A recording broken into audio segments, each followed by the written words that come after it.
Mereka. Mereka.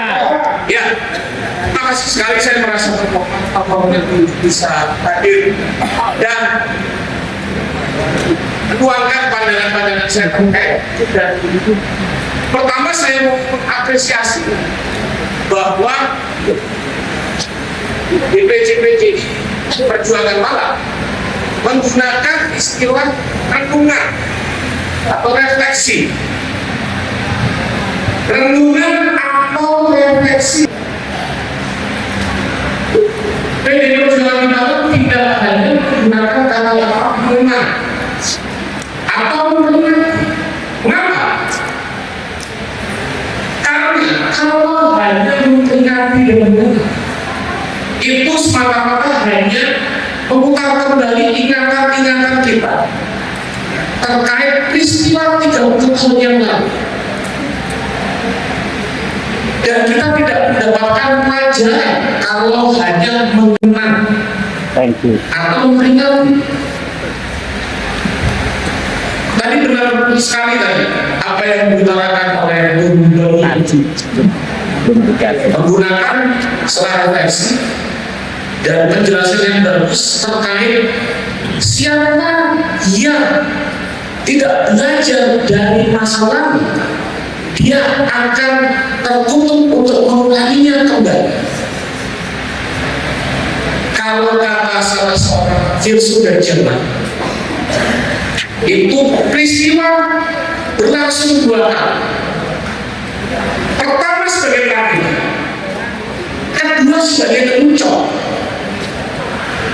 Kalau kita tidak refleksi dan mengenal, maka kita tidak hanya ditutup untuk mengulanginya, tapi peristiwa kedua hanya menjadi lelucon. Itulah kenapa pentingnya kita menggunakan istilah yang lebih dalam, refleksi dan renungan. Kenapa begitu? Karena dalam renungan kita akan mendapatkan pengetahuan. Setelah kita mendapatkan pengetahuan, kita tidak selesai dengan pengetahuan. Kita akan masuk pada kita berkehendak. Setelah berkehendak, kita akan bertindak dan berpihak. Kalau panjenengan semua misalnya belajar di bawah bendera revolusi, maka Bung Karno menegaskan aja. Pertama pengetahuan, setelah itu will, setelah itu dat. Apa maksudnya? Bahwa dalam setiap peristiwa, dalam perbincangan, dalam pengalaman sehari-hari yang muncul, di dalamnya ada pelajaran, dan pelajaran itu membuat kita berkehendak. Kalau kata Bung Karno pada waktu itu, berkehendak untuk keluar dari imperialisme kolonialisme, dari eksploitasi dari Bung Karno. Nah, setelah berkehendak, kita bertindak. Dan itulah juga yang terjadi ketika kita hendak mengenal, bukan hanya mengenal, hendak berefleksi dan merenung tentang peristiwa kuda. Dari sini kita masuk dulu pengetahuan apa yang akan kita dapatkan ketika kita berefleksi dan merenung terkait dengan peristiwa kuda. Nah, di sini kita lihat peristiwa apa? Jadi pelajaran pengetahuan, pelajaran moral, pelajaran politik apa yang bisa kita dapatkan? Apakah konflik utama yang pada saat itu berlangsung terkait dengan momen dan atau pelajaran kita bisa dapatkan? Pada ujungnya nanti saya akan rangkum terkait dengan apa slogan yang diutarakan oleh PDI Perjuangan Satya Eva Jaya. Jadi rangkaian pengetahuan. Kontradiksi utama dalam momen kuda tuli itu bukan terkait politik konteks ambisi. Itu bukan seperti bagaimana politik dipertontonkan kita saat ini. Bukan hanya soal misalnya perebutan kekuasaan, bukan hanya soal perebutan ketua umum, bukan hanya soal bagaimana transaksi logistik. Jadi kalau saya ngobrol diskusi sama teman-teman, misalnya kalau dulu itu Karl Marx ada bukunya itu namanya Marx, materialisme, dialektika, logika. Sekarang ini kan materialisme, dialektika, logistik. Ujungnya itu ya. Dan itu yang tidak, bagaimana kita kemudian tidak terbentuk dan hanya menjadi lelucon dalam kenangan kita, dalam refleksi kita terkait dan pertama, konflik utama yang berlangsung pada momen Budak Bumi 96 itu adalah benturan logika politik. Benturan logika politik antara kekuatan yang memahami logika politik itu adalah menundukkan rakyat. Berkuasa itu adalah menginjak kerbau, maksud saya menginjak para rakyat. Itu logika politik, dan itulah yang dipertontonkan oleh Soeharto selama 32 tahun. Logika politiknya adalah mengontrol, membelenggu, memasuk pikiran. Karena menurut dia bahwa negara ini hanya bisa diatur, dikelola, dikuasai oleh kekuatan yang pada saat itu disebut sebagai kekuatan oligarki. Kekuasaan yang hanya dikelola oleh kekuasaan sifatnya militeristik. Kekuasaan yang hanya bisa dikelola oleh tatanan politik yang direkayasa. Itu logika politik yang menjadi tesis rezim Soeharto. Logika politik yang menjadi tesis rezim Soeharto berbenturan, berhadapan dengan kontradiksi logika politik yang berbeda.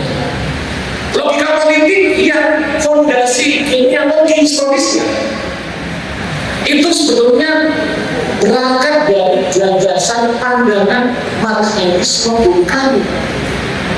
Apa itu? Ketika Bung Karno mengutarakan tentang pentingnya kekuasaan berbasis masformi, bagaimana kemudian logika kekuasaan adalah menyusun kekuatan dari kepercayaan terhadap rakyat, dari kaum rakyat. Dua ini yang sedang berbenturan tentang bagaimana antara kekuatan yang disebut sebagai elit penguasa negara berhadapan dengan logika kedaulatan rakyat. Dalam bahasa Bung Karno, bahwa kalau kita merdeka dalam tulisannya mencapai Indonesia merdeka, hanya akan ada dua jalan. Jalan rata tangis, jalan keselamatan.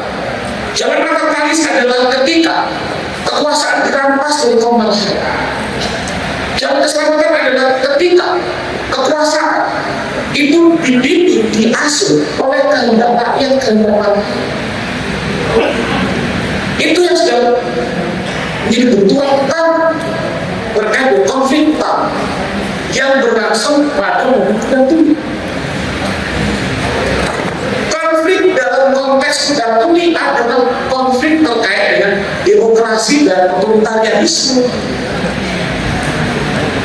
Kekuasaan yang percaya suara rakyat itu hanya akan menghasilkan suara yang berisi, noise, sehingga harus dibuka, harus dikontrol, harus dikendalikan, dan caranya adalah melakukan rekayasa terhadap partai politik berhadapan dengan kekuasaan demokrasi, demonstratos, kekuasaan demos. Nah, dari situ kemudian kita melihat bahwa ini adalah konflik utamanya adalah bagaimana politik dan kekuasaan mendapatkan legitimasi. Legitimasinya didapatkan hanya melalui, kalau nggak ada rakyat melalui proses yang disebut sebagai ekonomi, manipulasi dan represi. Jadi rakyat itu bisa dipimpin, bisa ditahan. Seperti ternak siapa pada tahun semua. Atau kekuasaan di bumi sebetulnya harus dibimbing langsung diarahkan oleh logika tentang kehendak rakyat. Dari konflik ini, apa yang kita bisa dapatkan pelajari dari yang dulu. Dari situ kemudian yang kita saksikan ada hubungan dengan apa yang sebagai momen historis mendongkrak otoritarianisme. Dari adanya dua logika politik tadi dalam lembaga rakyat itu, kemudian kita melihat bahwa kuda beli ini adalah momen historis. Kuda beli ini momen historis bukan hanya kejadian, momentum bukan dalam konteks kejadian saja. Momen historis adalah pada peristiwa dahulu terjadi suatu ledakan politik yang besar, suatu ledakan politik di mana di dalamnya pandangan rezim, kemudian dogma yang mempercayai bahwa rakyat itu hanya dipimpin, dijadikan ternak, dan kemudian dibungkam dan dipasung, ternyata diledakkan dalam yang itu enggak. Karena kita percaya bahwa negara harus mengabdi pada kehendak rakyat, seperti diutarakan oleh Bapak kita Pak saya disebutkan bahwa politik itu harus bergerak, bertujuan dan mengabdi pada kehendak partai. Itu momen historis, suatu momen yang dalam politik, suatu momen sudah tidak lagi terjadi keretakan, adanya rupture, adanya suatu perpisahan, suatu zaman di mana kondisi status quo bahwa rakyat itu hanya dibimbing dan dijadikan ternak sudah selesai. Bahwa dalam konteks dan tuli kita melihat bahwa terkait bahwa rakyatlah justru yang harus menjadi pandu, kekuasaan harus menuju pada politik rakyat. Dan ketika kemudian kata Bung Karno tadi saya katakan, ketika negara jalannya demokrasi, itu kemudian mereka diarahkan oleh kehendak umat, kehendak rakyat banget, maka disitulah kata Bung Karno bahwa kekuasaan ini akan mendapatkan kebahagiaan, bukan jalan tatap manis. Jadi itu kita bisa lihat bagaimana logiknya, logika terkait dengan hubungan pendahului, hubungan demokrasi, dan juga tentang bagaimana para hadis itu sempat angkat dalam satu kesempatan. Nah di sini sebagai momentum politik saya masuk pada poin begitu terkait dengan demokrasi. Jadi sebelum dahulu, ketika mulai muncul suara-suara keresahan, kalau saya ingat pada waktu itu wacana yang muncul adalah keterbukaan. Wacana keterbukaan yang muncul sejak tahun 90. Kita mulai bergerak, orang mulai berani bersuara, bahkan kemudian orang mulai berani bersuara suksesi. Tapi itu baru pada konteks penutupan suara. Setelah terjadinya budak tunggu berlangsung. Yang berlangsung adalah pertama kali terjadi ledakan politik ketika kekuasaan sebagai milik kaum bangsawan, kaum aristokratik, kaum feudalis, kaum yang berpijak pada militerisme itu didobrak dan muncul ledakan baru bahwa kekuasaan itu harus berpijak pada rakyat, kepada rakyat dan bebas. Dan kedua, pada waktu itu kuda tuli ini adalah salah satu yang disebut sebagai milestone. Apa itu milestone? Tonggak pencapaian dalam perjuangan menuju demokrasi. Kenapa demikian? Pada peristiwa kuda tuli, di situ kemudian semua kekuatan politik bergerak bersama menjadi satu blok sejarah. Dalam istilah kemudian dalam narasi bukan pada saat itu terjadi momentum yang disebut sebagai summon banding for our revolutionary passion. Suatu momen di mana kemudian bersatu padunya semua kekuatan-kekuatan yang anti otoritarianisme bergerak bersama dalam satu perjuangan politik menuju demokrasi. Itu momentum politik yang sangat penting. Dan momen itu pada semua yang menggerakkan kedua itu adalah partai pada semua, PDI Perjuangan, PDI Promega.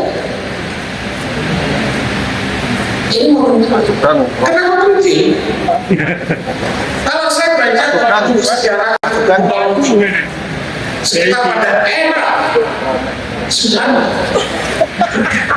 kekuatan oposisi itu bersama.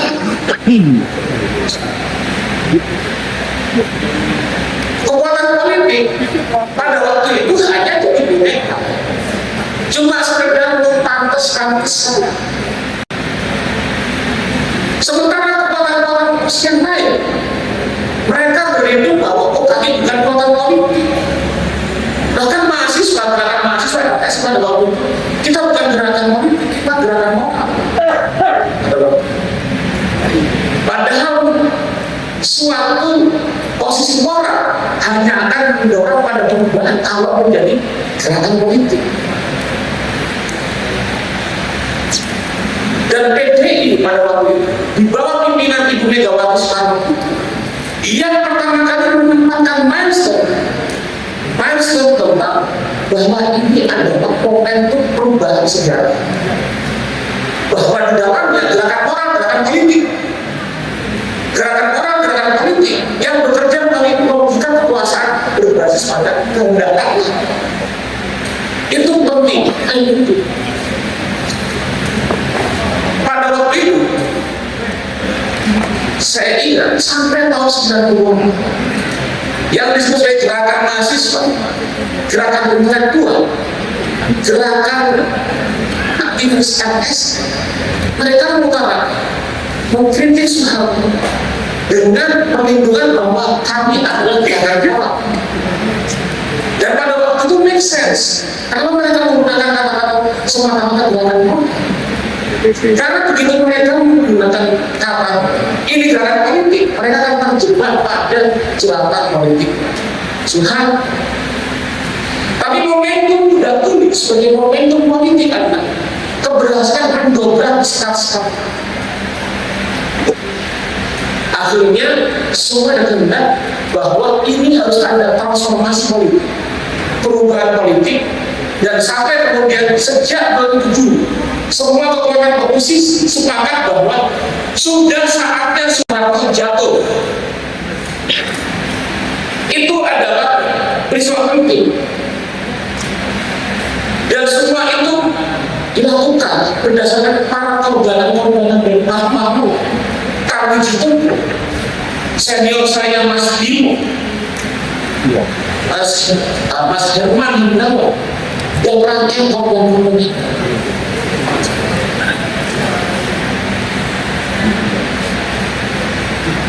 Nah disinilah kita bisa menguji ketemu kolonialisme, kita belajar marxisme, kita bukan sedang belajar tentang dogma. Bahkan itu juga semata-mata doktrin. Itu adalah pengetahuan, dan pengetahuan itu valid karena dialami dilakukan pada era Bung Karno, dan panjenengan semua jalan partai ini jalan dan berhasil pada saat bulan Juli 1990. Nah, dari sini kemudian kita sedang istilah sejarah history repeat itself, sejarah kita tadi berhadapan panjang semua dan drama politik kekuasaan saat ini mengembalikan film tadi. Drama politik saat ini mengembalikan bahwa kembali bahwa rakyat itu dijadikan semata-mata ternak. Rakyat itu hendak diinjak. Rakyat itu hanya penonton. Dengan bahwa kebijakan atau banyak hal tindakan politik ya hanya bersifat eksperimental tanpa pernah mengkonfirmasi, menanyakan apa kehendak rakyat. Padahal Bung Karno menegaskan bahwa apa itu partai politik? Partai politik adalah penyambung lidah rakyat. Partai politik penyambung lidah rakyat. Artinya tugas partai politik memberikan jalan-jalan keselamatan dan jalan-jalan kesejahteraan masyarakat tadi, dan dia menjadi artikulator dari suara dan kehendak. Pengetahuan itu kita dapatkan dari pengalaman yang sudah berjalan. Pada saat yang sama, narasi-narasi kemudian muncul kembali. Enak zaman Soeharto dan semua direplikasikan. Kalau kita lihat bagaimana kita saat sedang merangkap budaya dan logika militerisme, logika otoritarianisme, rakyat minggir, jangan rakyat yang mancung, jangan rakyat yang lebih asli, jangan rakyat yang pertama, jangan rakyat yang berusaha. Siapa yang berikan itu?